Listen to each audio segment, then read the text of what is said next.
সকলো অসমবাসীক ৰঙালী বিহুৰ শুভেচ্ছা জনালোঁ। আজি মই বনাব লৈছোঁ তিল পিঠা, যি নহ'লে আমাৰ বিহু আধৰুৱা। মই 1 কেজিৰ বৰা চাউলৰ পিঠা বনাব লৈছোঁ। পিঠাটো বাৰু মই পতাতে আৰম্ভ কৰিছিলোঁ, কিন্তু পটাগুটিটো ভাঙাৰ বাবে মই মিক্সিতে কৰিলোঁ। মিক্সি কৰি মেলি মই সকলোখিনি যোগাৰ কৰিছিলোঁৱেই। গুৰ কেইটামান মিহিকৈ কাটি ল'লোঁ। তাৰপিছত মই তিলটো অলপ শুকান কেৰাহীত অলপ ভাজি গৰম কৰি গুৰৰ লগতে মিলাই দিলোঁ। তাৰপিছত আমাৰ তিল পিঠাৰ ভিতৰৰ পুৰটো ৰেডি হৈছে।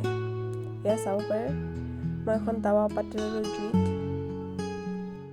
টাৱাখন যেতিয়া হালকাকৈ গৰম হ'ব ধৰিব, তেতিয়া আমি এচামুচ পিঠাগুড়ি লৈ চালনী হওক বা হেতা হওক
আৰম্ভণি চৌকাত কৰিছিলোঁ, কিন্তু খৰি কেঁচা হৈ থকাৰ বাবে জুই ভালদৰে নজ্বলিলে।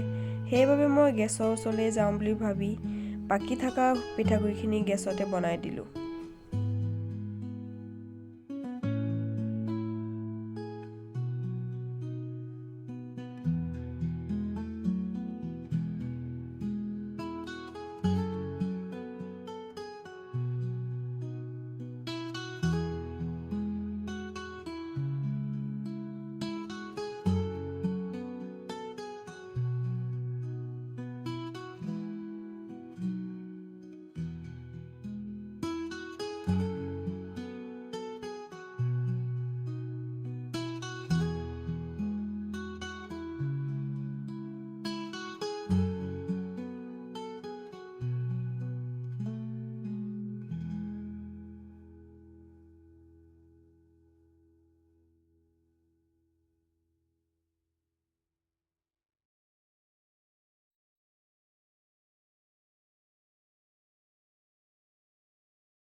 এয়া মোৰ গোটেই পিঠাগুড়িখিনি মই পুৰি পিঠা বনাই দিব পাৰিলোঁ। গেছত কৰাৰ কাৰণেহে হ'ল। যদি আপুনি মোৰ চেনেলত নতুন আছে, তেতিয়া মোৰ চেনেলটো ছাবস্ক্ৰাইব কৰি লাইক কমেণ্ট কৰি জনাই দিব।